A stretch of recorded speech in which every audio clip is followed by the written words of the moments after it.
So folks, next is a very interesting session. I'd like to invite Vinod Keni, who's my board member. He's also partner with 100 Unicorns. He has been an entrepreneur twice, taken companies to NASDAQ and NYSE twice. He's doing a very interesting session with some of the most innovative companies and picking their brains. And we've also got one investor in that who has been an operator who has turned investor in Pratekk. So over to you, Vinod. The panel is yours. Thank you. Is this on? Can you guys hear? Yeah. Good afternoon, everybody. Best of luck. I know we are the session before lunch, so we'll try and keep this as entertaining and as fun, but also informative. And today, this session is actually going to delve into how my co-panelists, who are really some really brave souls and very forward-looking entrepreneurs, are sort of building solutions for Bharat, leveraging AI, technology, automation, mobility, and really addressing the needs of 850 plus or minus million people who live in these areas or cities and towns beyond the metros. Now, the size of this is 2 times greater than the population of the United States, right? And if you really think about the startup ecosystem and what's been going on with startups, a lot of it is spoken about solutions that largely cater to the metros and people who are sort of in that top tier of the demographic. But then where the real opportunity lies is the middle and the lower part, right? Which is the very large part of what India is, and which also has the potential to really become solutions not just for Bharat in itself, but also for other emerging markets. Because remember, I think we as a nation are a very diverse community, right? A very diverse society, multiple languages, cultures, all of that, which also leads itself to actually being playbooks for entrepreneurs and even our own entrepreneurs to sort of venture outside of India and look at other emerging markets which somewhat resemble our own markets and have the need for the kinds of products and services that they sort of are building here. So from that perspective and that introduction, let me welcome my panelists. Sujit Janardanan, he's the Chief Marketing Officer for Neysa. There you are.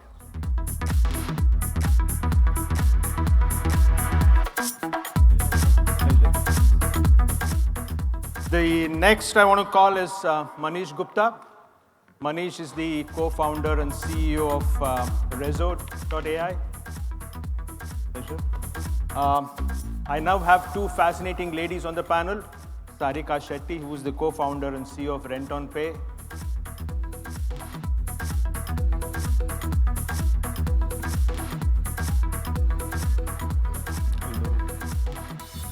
I also have Madhumita Agrawal, who is the co-founder and CEO of Oben Electric.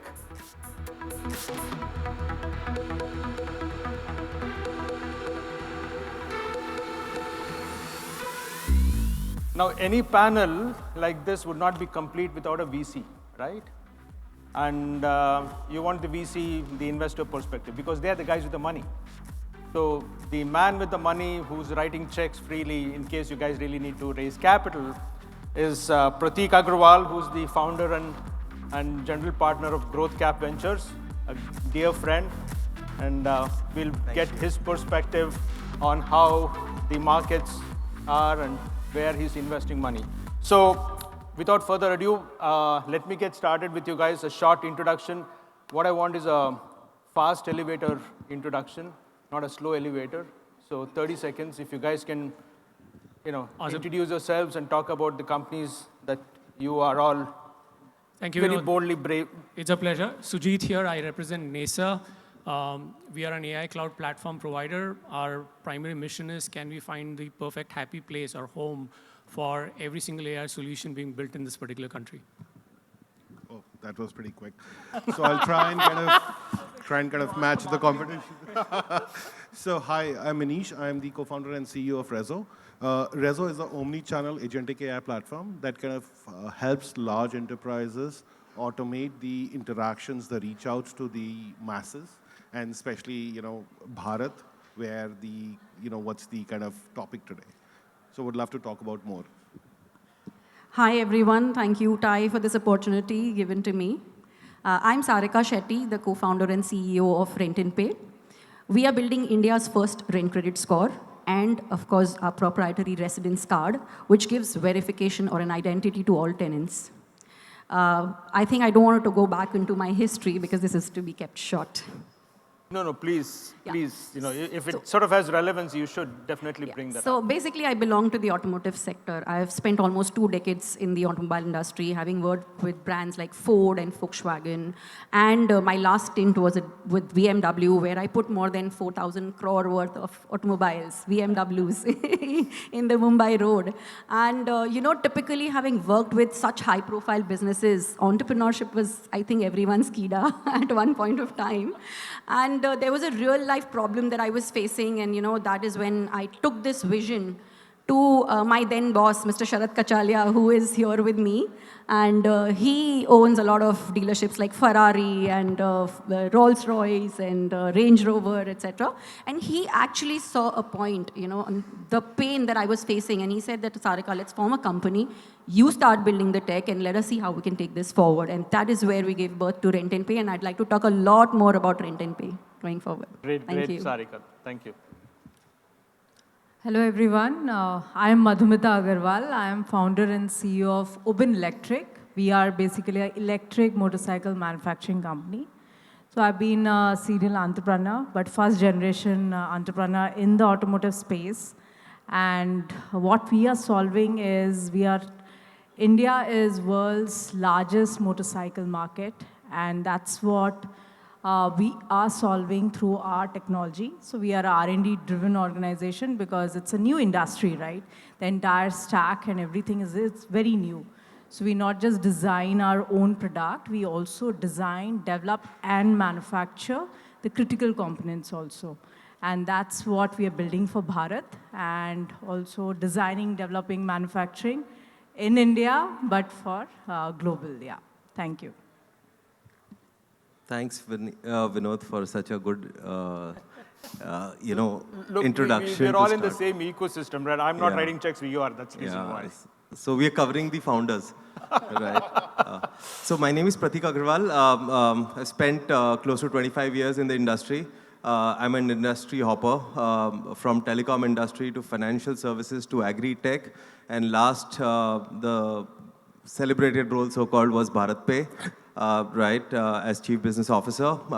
After BharatPe, I decided that I do not want to work for any one company, but I want to probably build another 100 companies with the founders. And I was kind of lazy of not having that grit to build one company. And I chose the second path of advising companies. After advising, I started getting into, investing, put my money in about 32 startups, saw some good upsides, and then saw an opportunity of bridging the gap between the early stage investment in a VC outfit. And that's where GrowthCap Ventures was launched about 2023. And 32 personal investments, which I'm exiting. And from the fund, we have invested in 2 companies. And yeah, we'll talk more about it. But I completely understand everybody's story here because I've been one of them, right? And wearing on the other hat and on the other side, I think it's going to be an interesting panel. Look forward. Same here. I look forward to this, and I'm sure it's going to be a very engaging one. What I decided was, I said I'll start with the ladies first, right? And, Sarika, you have had an interesting background. I mean, going from, driving Ferraris and BMWs to doing RentenPe, you must have said, what am I getting into? Right? So, Absolutely. So tell me a little bit more as to, how do you see RentenPe sort of really disrupting this traditional credit scoring model, right? Because traditionally credit scoring is largely, of course, still driven by a lot of these Western-oriented kind of firms which have their own set of scores. And you're trying to take something which is more rental oriented and very tiny sliver of that. And from that perspective, how do you see this really sort of being applicable across Bharat? Because we started to think about this more from the perspective of how this will actually play out across the country, right? Not just metros. So I'll first start with my pain point, as in the problem that I faced. So I essentially lived on rent for about 3 to 5 years, and it was like a substantial part of my income that I was spending on rent.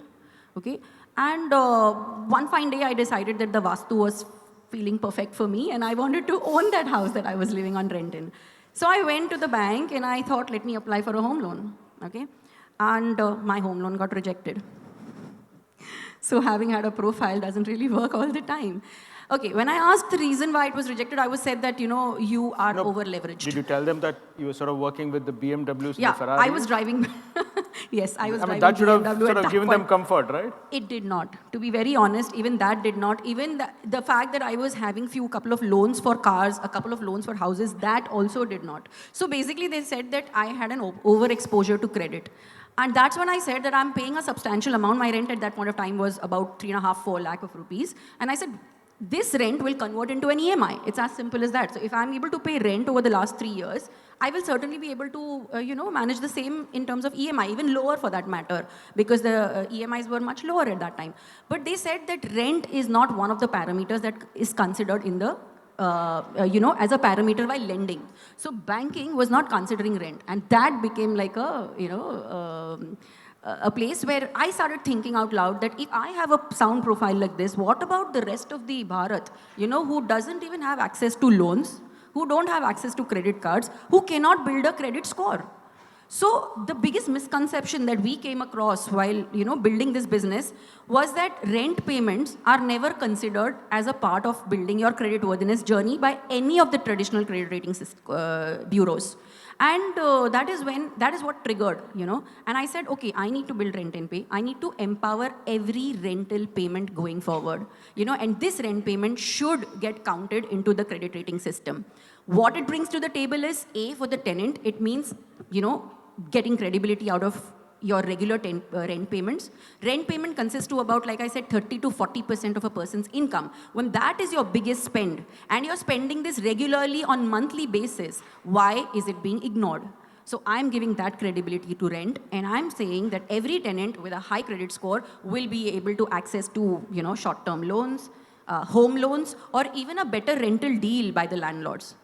When it comes to the landlords are risking out, actually, if I may say. They are giving out their high-value properties, worth 3 lakh, 3 crore, 4 crore, and they do not know who the tenant is in front of you. Every time you have to go and give an interview. So this happened to me. Every time I would, change a rental residence, I had to give an interview. And there was no data basis which the landlord would approve me. He would just go by maybe my profile and just, approve that kind of a house for me. But I felt that, every tenant needs to have a identity, and that is where the residence card on my platform is going to help every renter. So this residence card will carry the rent credit score, and every time you consistently make rent payments, we will build the rent credit score for you. And this alternate score will also be considered now by financial institutions and banks for leveraging better financial opportunities for all the renter community as well as the landlord community in terms of getting an early rent loan for landlord, when in need of cash. Even that is possible if you have a credible tenant with a good score. Wow. I mean, I'll come back to you because a couple of questions that immediately popped into my head. One was, of course, the regulatory issue, right? Because yes, you're now going to a fairly well-established credit scoring system and saying, True. I want to include this, or I want this to be an additional score to actually be considered, alternate, right? yeah. Which in itself also has challenges. The second aspect is the fact that you are also then asking financial institutions, which have a fairly well-set Yes. rules Structured. and a structure on how they actually evaluate loan applications to say, here's another future that you actually need to consider as well. Yes. And that takes a significant amount of challenges, especially when you start looking at this across Bharat, right? Forget the metros. Metros, you may probably find some level of flexibility. But when you start going to smaller towns, Baramati, for example, Ahmednagar, for example, Surat, how will that work is a question, but I'll come back to that question Sure. later on, and I want to actually ask that. But Madhumita, I want to ask you, you've been a serial entrepreneur. What sort of was the inspiration for you to get into Oben Electric? I mean, what really sort of made that aha moment that you woke up in the middle of the night and says, I need to do this? I didn't wake up, middle of night, but it was 2020 COVID, mid of that. So maybe something happened that Yes. triggered this, right? So I think my first venture, right after my education from IIT Kharagpur, I started as an entrepreneur, and I started R&D as a service. My first company, which I've built, which is into R&D as a service, and that was a kind of opportunity where not just EV was one of the BUs which we built. There were different technologies we were working, software, electronics, a lot of work in the petroleum sector we were doing. And these were technology which was like for future, for next 5 years which is going to come. And the kind of innovation, and we were headquartered in US, so there was a very different exposure what I had. During that period, the kind of experience that how continuous R&D happens, how innovation moves, and looking at the EV space, because almost 6 to 7 years I had worked in the EV space, right? Entire value chain and all. And in 2020, when, of course, that company was stable and it was profitable and everything, and then you have worked with so many product company, and you are just the back-end guy, and they are commercializing the IP, they are selling the company. And you start seeing, where those opportunities are, some things that they may probably not leverage. And then one fine day, there was a EV infrastructure company which got acquired by Ford. And you have been there from idea to the IP to the commercialization end to end. And you are just there as a service provider. I think that was a fine day when I said, no, enough of this. There were, of course, 2 ideas which I was evaluating. But EV being, in India, 2020, sorry, how EV was picking up, and the kind of government mandate that EV is real. And that's where I kind of identified that we are sitting in a motorcycle market, which is 70%, and there's no motorcycle. And today in India, we are only 2 players in motorcycle. So what I think the learning from my first company was that R&D is the key. You can do all the jugaad, no more of jugaad. We have moved out from that jugaad thing. Yeah. Because this is a very important segment in a middle income, low income. Two-wheeler is like a primary mode of commute.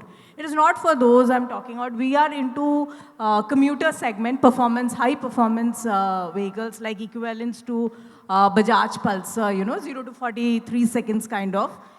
So there the consumer is very different. Very different, where it is after house and gold. The most expensive thing is a two-wheeler. So you can't just do a jugaad and he's going to shift to it. So you have to really build it for that consumer. A consumer of India is very different, a consumer of Africa is very different. Absolutely. So I think that R&D background really helped us. Initially, definitely we struggled with components. Battery nahi hai, motor nahi hai. If a battery is coming, 8 batteries we got, it failed. Many, I think shutdown moments came and all. I think what we realized is khud karna padega. There's no other way, otherwise you will shut down because we bootstrapped it. And then we made first our own battery, wo chal pada. Motor kiye, then once we did the motor, then the vendor couldn't support. He is telling I'm made in India, then support us. This is the performance, the output I need. This is the current needs to be drawn from, because it's a high performance. There we got stuck. I think that experience of R&D really helped us. Good. That okay, just take up, solve it, hoga. Some or the other way you will get the, Today we are the maybe one of the company in India who does everything in-house, all the critical components. Wow. There are players who do battery outside or they do the motor outside. So we manufacture it in our own assembly line in Bangalore, and just because we couldn't manage with the vendors. And you can't just That's excellent. I mean, so, you sort of talked about... And the backbone is R&D. Yeah, so you talked about that, and one of the questions is, the biggest challenge for EV has still been the infrastructure, the charging infrastructure and all of that, and the availability and the development of that and the evolution of that, especially when it starts coming into, tier 2, tier 3 towns or even the rural areas, right? That's a question I'll come to late as a second round about that. But Prateek, the man with the checkbook, you know, look, Bharat has immense opportunities, no doubt about it. But it's also a very tough market to crack. And it's not very easy. I mean, the numbers look all really fancy, right? 850 million, underpenetrated. There are opportunities everywhere. But it's not easy building a business. So when you look at opportunities to invest, especially those that are building solutions or are looking to cater to that particular segment, what is it you really look for? What is it that sort of says, this guy, just like what they sort of talked about earlier, can build 1,000 crore business here? That this opportunity, forget the opportunity. More importantly, are they capable of really executing and building this? So what is that one thing that, or a few things that are really important?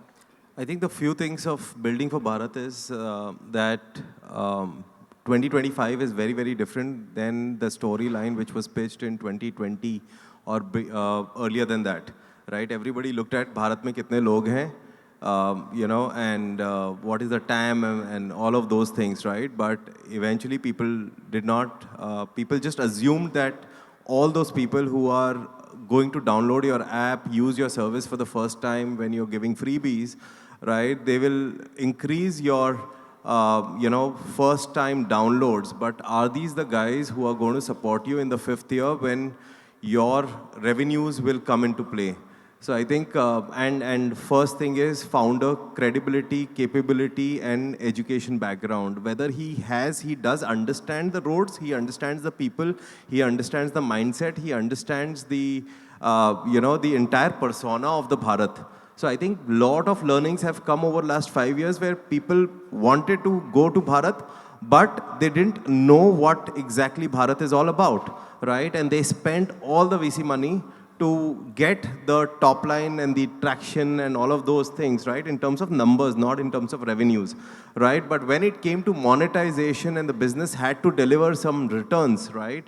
That is where most of them face challenge. So I think the moment people pitch Bharat, the first thing is, Bharat mein kitne log hain jo paisa denge, right? Absolutely. And what is the segment? You can't be utilizing the first 2 years for your PMF in metro and then say I'm extending it to Bharat because there is enough and more free downloads, time, reference, everything is available. So I think Bharat story stands true for me only if you have a lowest CAC.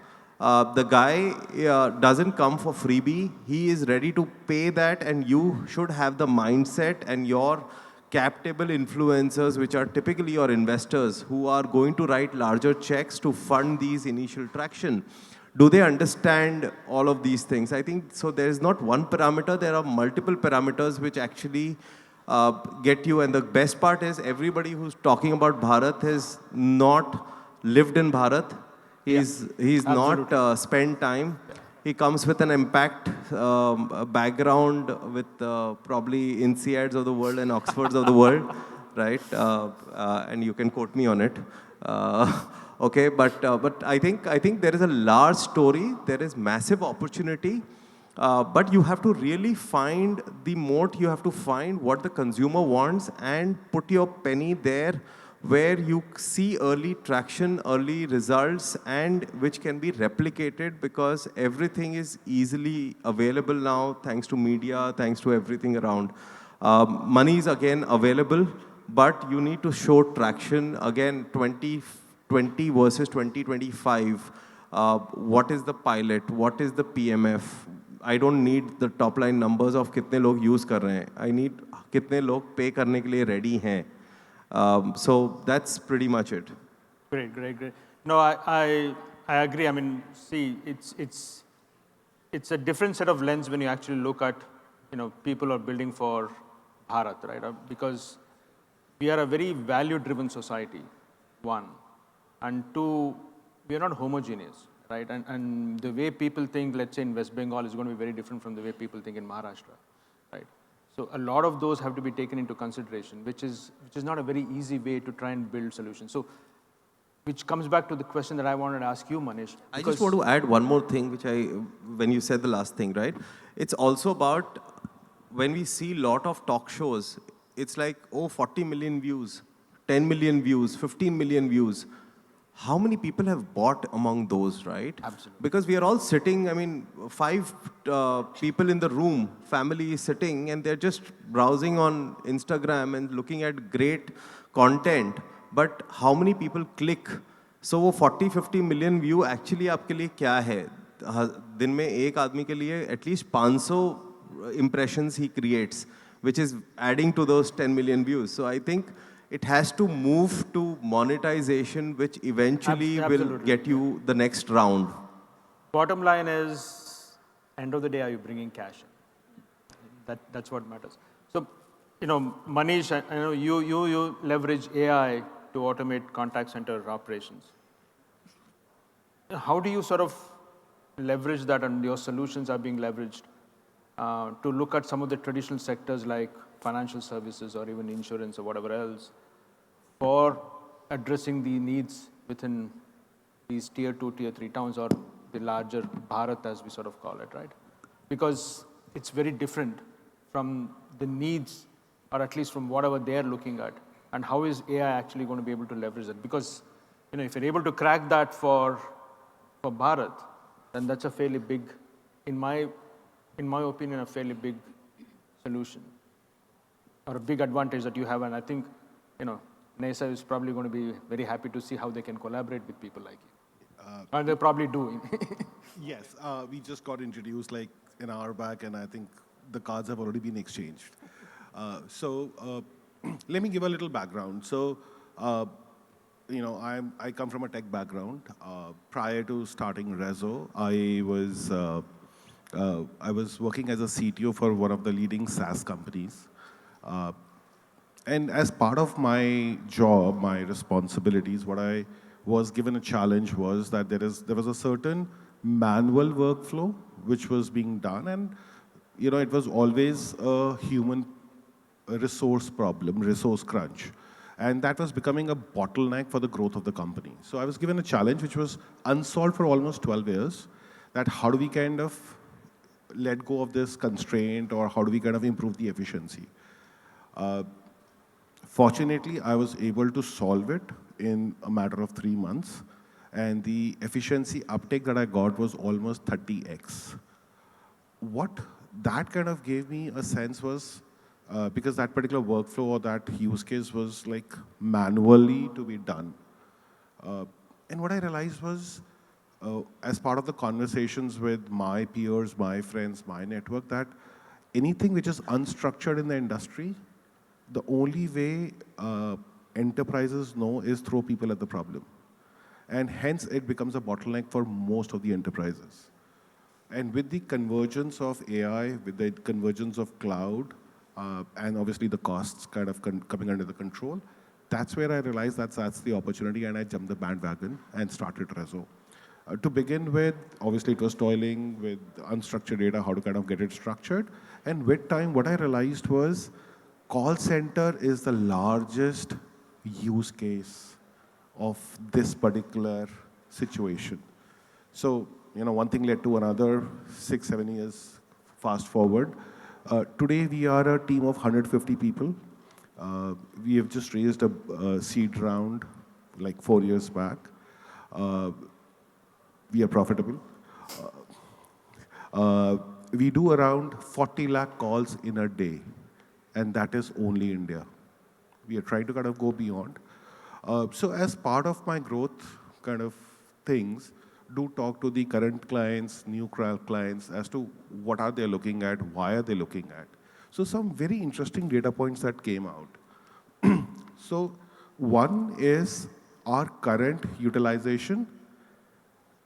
The largest adoption is not in metros. Largest adoption are in tier 2, tier 3 towns. That is very counterintuitive, but that's the reality. And that's where the volume lies. That's where the bottom of the pyramid lies.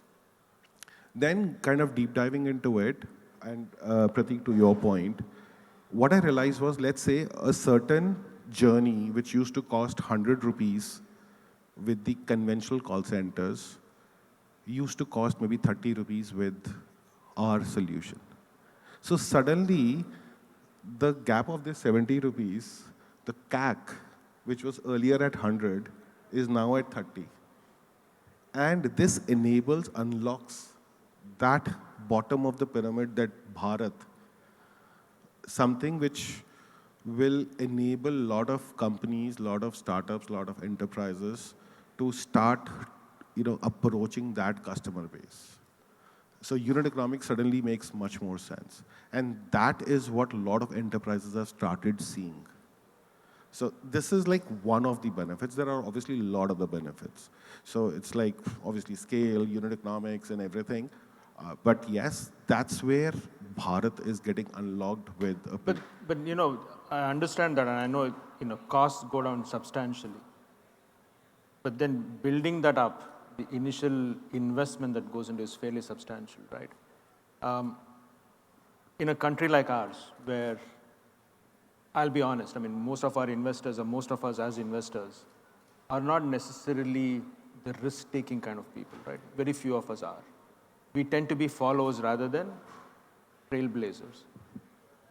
How do you sort of then make sure that you can attract risk capital to actually come into something like this, which is largely being built for Bharat, right? Or at least be looking at it from that perspective. And a short answer, because then I can ask Sujit to sort of give his perspective on how AI adoption is actually going to work within the Bharat ecosystem.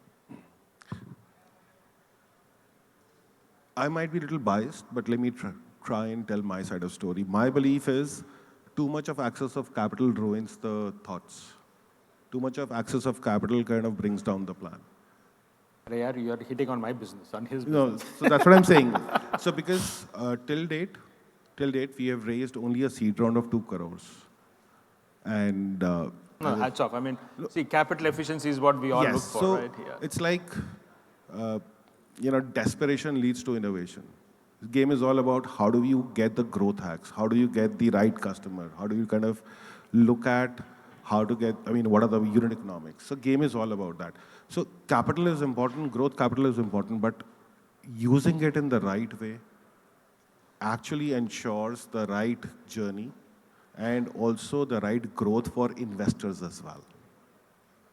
So, Sujit, I'll come to you. You're the company that's in the spotlight, across the country. And Neysa, one of the few AI infrastructure companies that have sort of come up in India in the recent times. How do you sort of see what you guys are building, which is largely more infrastructure, working in building solutions or leveraging AI for the larger Bharat ecosystem? And where do you see those opportunities for somebody that's sort of looking to, say, partner with you guys, right? Because that's one area where I think there's a lot of... There are actually several points, and I'll tie into, because we have a group of builders here, and which is important when you're building for India / also the Bharat part of India. A lot of us actually think of Bharat as like this extension of the rural version of urban India.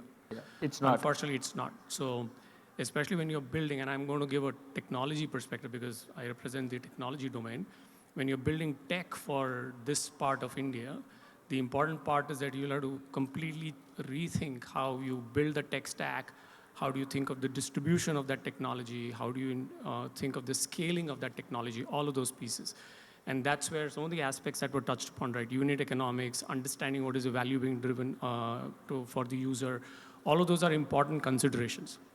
So with that in mind, as in at Neysa, when we were looking at AI adoption picking up globally, we saw that India was struggling with several barriers. And a few of the barriers that we clearly saw was one to do with accessibility. And when I say accessibility is getting access to great AI infrastructure and platform, so we can have complete control over on how we want to build.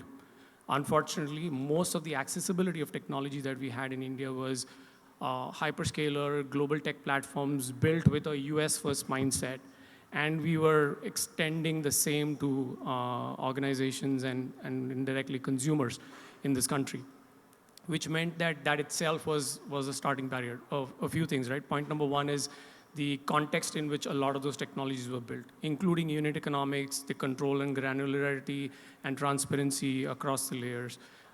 cultural nuances when it comes to, for example, large language models, when it comes to being able to understand the Indian cultural nuances and context when users start using simple things like APIs of these large language models, all of those things. So we realized that India should have the control to be able to build things by herself. And the biggest advantage that India has as compared to several other economies is the availability of great tech talent locally. And I think this is the perfect moment for us to actually leverage it. We missed the SaaS bus. I think we should not miss the AI bus. And I think the timing is just right. We need to think of building rather than consuming. So we wanted to be able to enable this particular aspect. The second aspect was really affordability. When we were talking to customers, we realized that most of the AI initiatives, be it someone building an AI-first solution or trying to embed AI to be able to enable automation and improve experience or efficiencies, were getting stuck at just the pilot and POC phases. And most of that was to do with the fact that when they started thinking of the unit economics of scaling, it just did not make business sense. Because again, the technologies that were being used or leveraged were coming from the global context, which is for markets like US, where unit economics ratios are completely different to the India. They don't really apply. They don't. And that's where they were just stopping right at the pilot phase.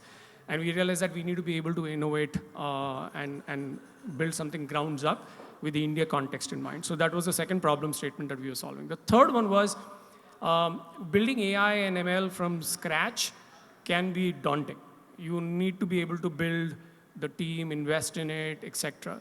So you need a provider who can actually handhold you through the journey and meet you midway saying that we'll take care of these parts, you take care of those parts. And that was the other part. India is a high-touch service market. You need to really work with customers. So that was the other thing that we really inbuilt into the entire model of engagement with customers.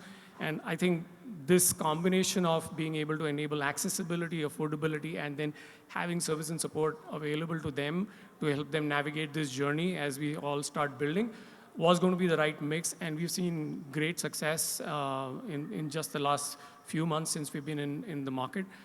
We intend to continue to collaborate and build this ecosystem further. But that's a little bit of my view, but I'll keep on double-clicking on some of the more aspects as we dive into the conversation. So I'll come back to you, Sarika, because the question that I asked that didn't get answered, and I sort of said, we'll get everybody else to speak, was how do you really get the regulators, the financial institutions, the credit scoring guys to actually start accepting this, which is not a very easy task, especially when you start looking at, smaller towns, places where it's not very very accepted as another credit score. Okay, so when we approached Ernst & Young, okay, the first thing was that we wanted to validate the business model, okay? So when they spoke to banking institutions, may it be RWAs, housing societies, landlords, even cooperative societies, the first thing that was given was that they need structured data, okay? And when we say structured data, there are standard operating protocols which banks follow when they do the lending, okay? Because that's a large part of your underwriting, a large part of your risk assessment. And that is where, that was the first point when we started building the app. So, I've been blessed that we have, like I said, the technology is built by IITians, a group of IITians. There is a whole group of data scientists that we have, and we've spoken to regulatories. We have Khaitan, as our compliance and legal partners. And this entire team together has built an algorithm at the back end, which caters to all these requirements, to build this structured score. And clearly, once this score is, we are in the stage of building. I must also say that my app is already live on both Play Store and App Store. And we have about 4,000 plus users, building their end credit score. We have crores of transactions happening on the application. In fact, I think my mission is that, I want people to treat rent as just not an expense. I want to change that. And I want to make rent an investment going forward. I want financial institutions to include rent credit score so that it could leverage a lot of these tier 2, tier 3 city people, who are graduating from good B schools. They are migrating into the tier 1 cities, but they never had an access to loans. They never had any access to credit card. But does that mean that they are not financially reliable? No, I'm sorry. I think they are paying a big component of their income as rent, and that needs to be considered. That needs to be given the value it deserves. And apart from that, I think in terms of reaching out or in terms of reaching out to those cities, we have a whole broker network as a community, who are working as feet on street. They are the people who are educating about what rent credit score and what is the importance of building such a score. I, as a founder, I basically am leading a founder-led marketing. So you will see me in a lot of social media platforms. You will see me on my Instagram pages. Good. And I also want to be responsible. I want to say that if I am the person who faced this problem and I need to correct this system, I need to stand up there and be a voice for all of those others, who I want to build this score for. I think that's the change that I'm trying to build, and it is in the process. No, it's a long process, right? I have an investment in a similar company that's building a DNB for India. They have been at it for, I think, 8 years now, and they're just now starting to see acceptance happen with businesses, right? So, anything in this space takes a while because, there's behavior. And changing that behavior, especially in a regulated industry like financial institutions, is not easy. And it takes a long time for that behavior to change. And for the regulator to also be able to accept something like this. Because ultimately, when you go and talk to people who are sort of providing loans or anything that's financial, they'll always go back and say, hey, there is a God above me who sort of blesses all of this, and you need to make sure that the God is also thinking about this, right? So I think that's a very long process, and of course, it's going to be a marathon, which comes back to you, Prateek, that, for people who are building for Bharat, who are sort of building these businesses, it's a long-term process, right? It doesn't happen overnight. It's not like I'll build it today and 6 months later I'm a unicorn or whatever else it could be. What are some of the challenges that they have faced, one, that you have sort of seen from your own investments? And two, what are the mistakes, the common mistakes that you have sort of seen that you said, oh, no, before you made this, I wish you'd asked around, or I wish you had considered something else? So there are a lot of it, so A-lister founders. I mean, there are typical founders who do a 20 million series, a seed kind of number, right? We've all been through that, yes.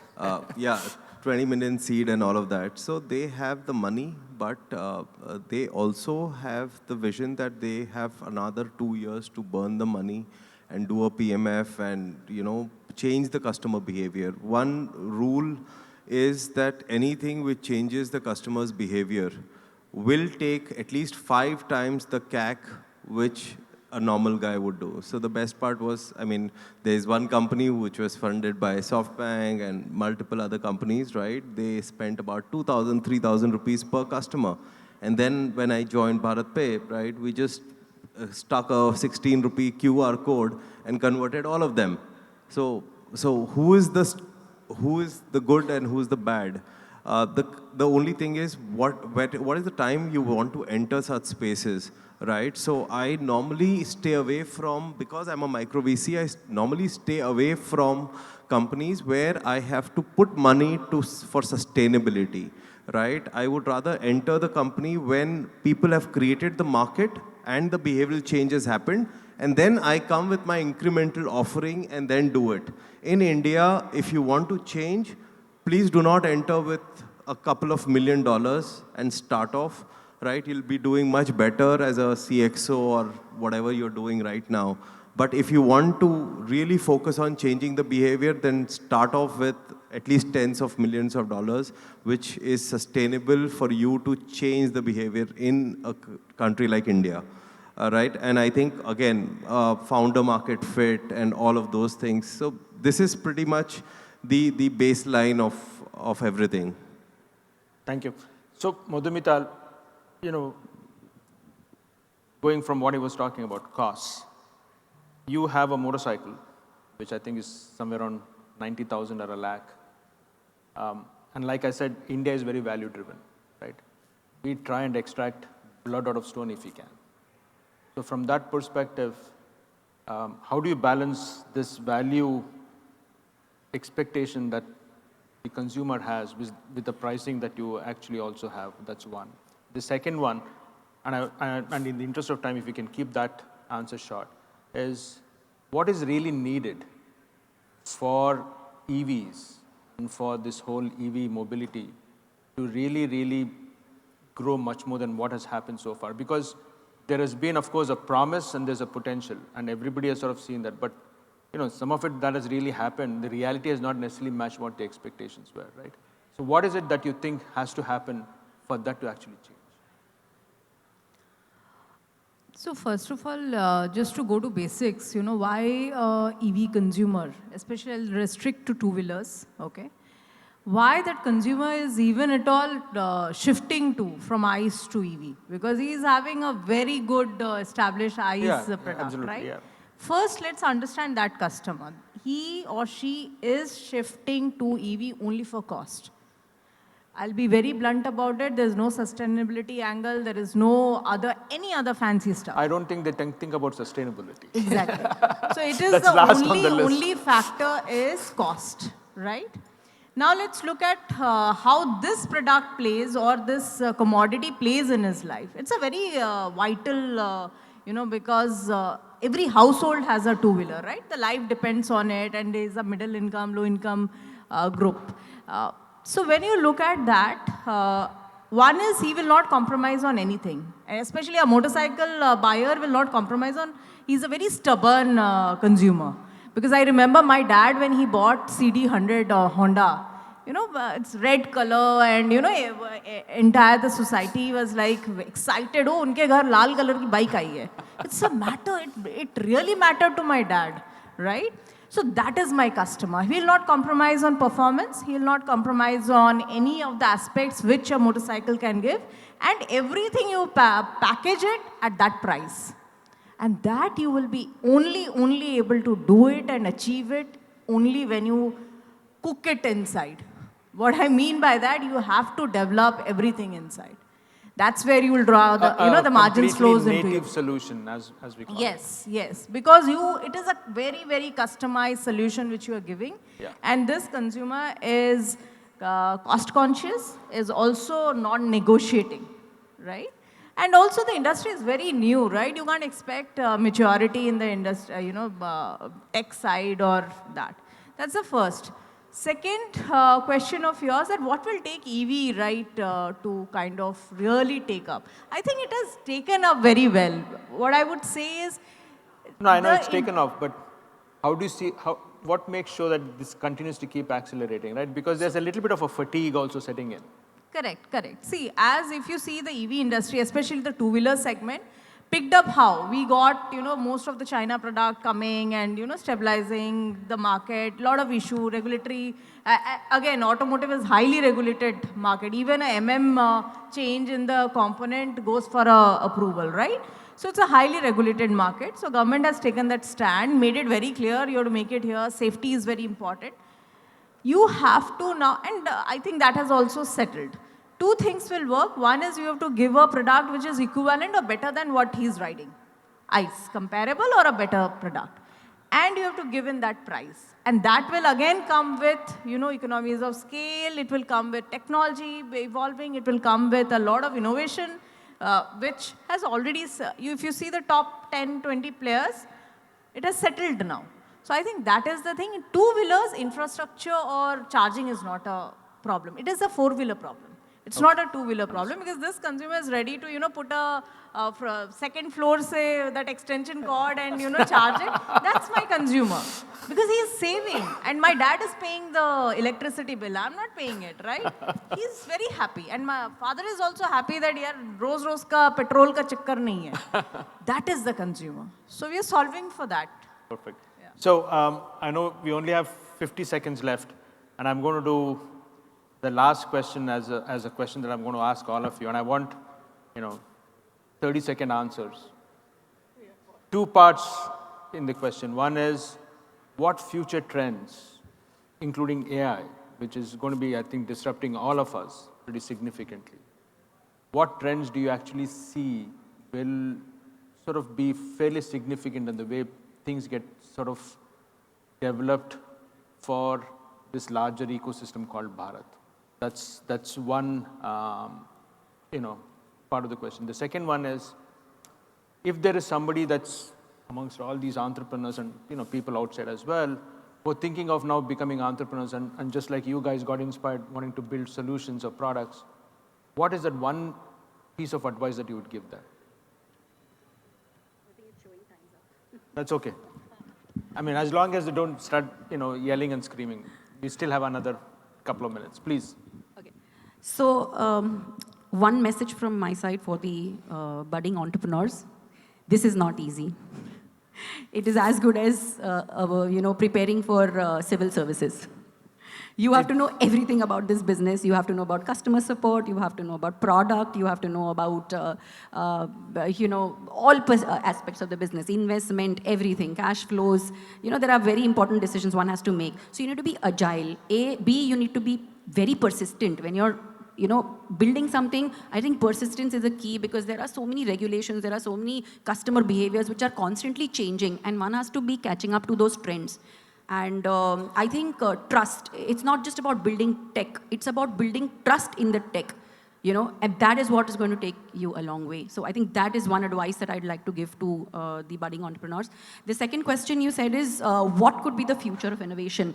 I feel embedded finance, AI-driven underwriting, credit underwriting, and of course what I'm doing, building alternate scores out of, the spends of people in the 2-tier cities, in the 3-tier cities. Because like I said, in US, I spotted one individual who was building a credit scoring out of monthly subscriptions, like Netflix and Spotify. So when people can make scores out of such small spends, I think we have a huge, huge scope here in India, in our Bharat. Great, let's hope that happens. Madhumita. So I think the trend which we see, I'll say related to my industry, is that we are getting into designing, right? The industry is moving, even the government is more. Manufacturing we were doing from, many, many years. Assembling, manufacturing, we are doing. But designing means even designing the components and tools and everything in India, not getting the tools from China. I think that's where a lot of, on the semiconductor side, in the automotive side, there's a lot of work is happening, and we'll see a lot more of coming there. Second, I think the advice to all the entrepreneurs, I think anything which works in US or any other country, don't try to fix it here. The problem statements are different for different countries. The consumer is also very different. It worked there, so it will work here. There could be a solution, there could be a technology which can come here, but the problem statement is always different for every country, or even in our case, in India, state-wise also things change. So I think that is something I would say. Be very, very, when you're choosing the problem statement, be very cautious about it. Yeah. Great.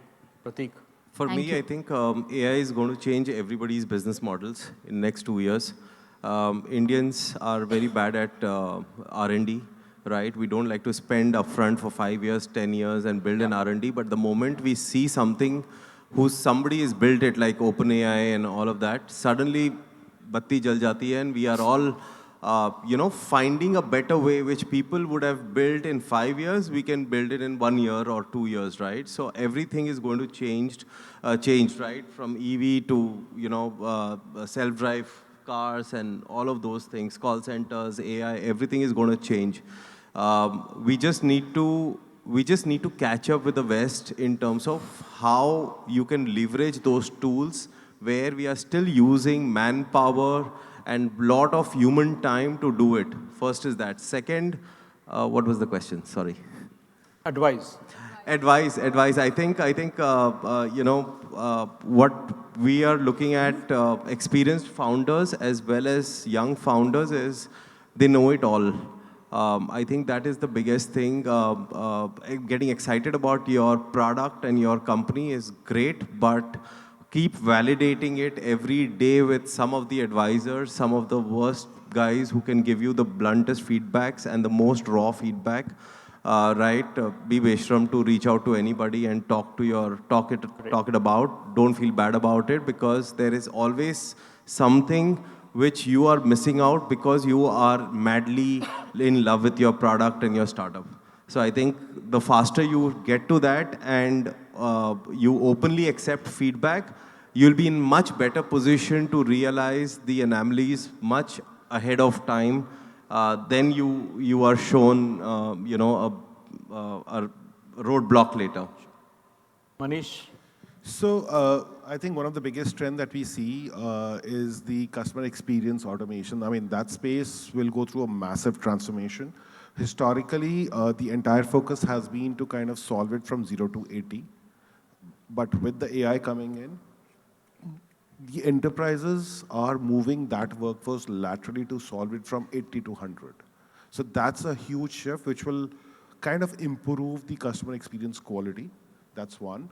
In terms of the in terms of the suggestion or advice to the entrepreneurs or wannabe entrepreneurs, my suggestion would be that first ask the question, why do you want to have a startup? Why do you want to become an entrepreneur? You need to have that answer very clearly. Do not just believe the hearsay that, yeah, this is the next in thing, so you want to do it. Don't do that. You need to be very sure about it. And I typically give an example to a lot of people who come up with this question. Example is the movie Lakshya. When Hrithik Roshan joined NDA with a hearsay, he could not cross the bridge.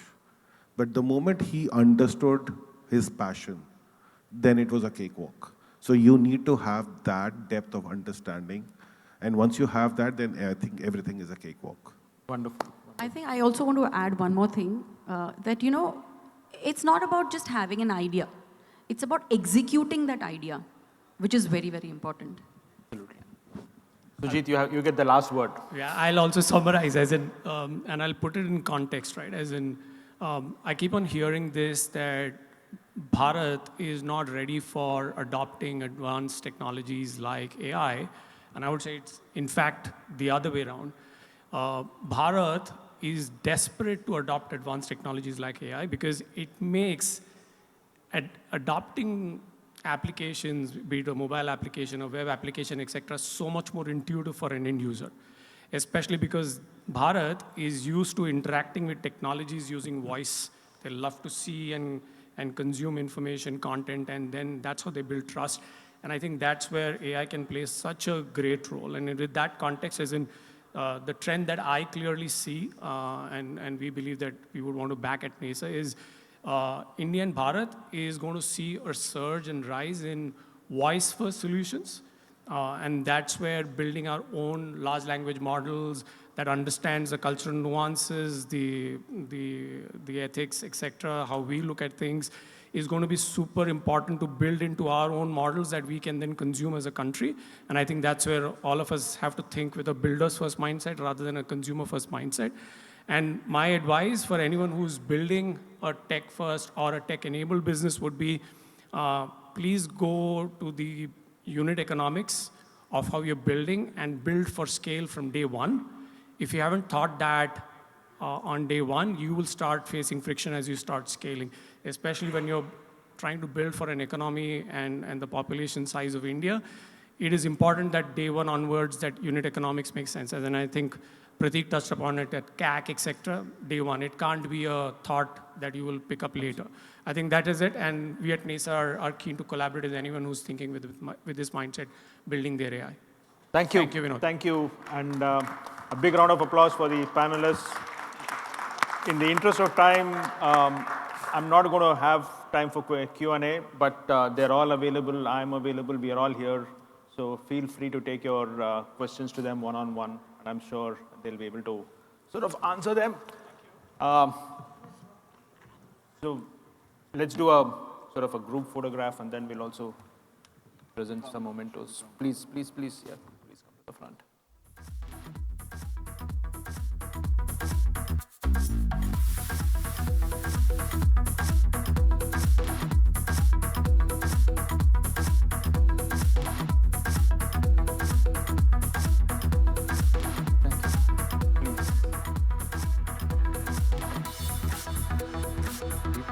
Thank you for participating. Thank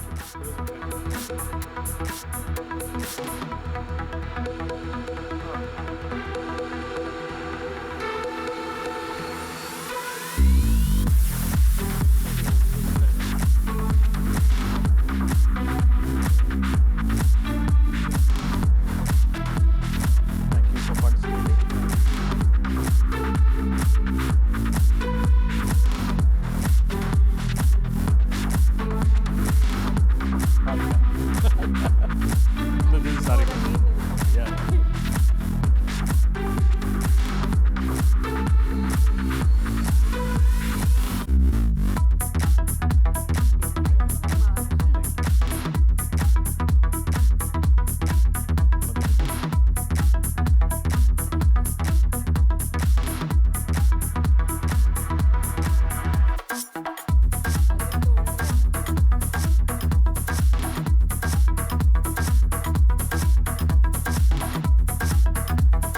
So folks, I think now all the sessions are in stage 1. If you can move there, that will be really helpful. And thank you very much. You can come up and interact with them. No worries. Come on over. Thank you.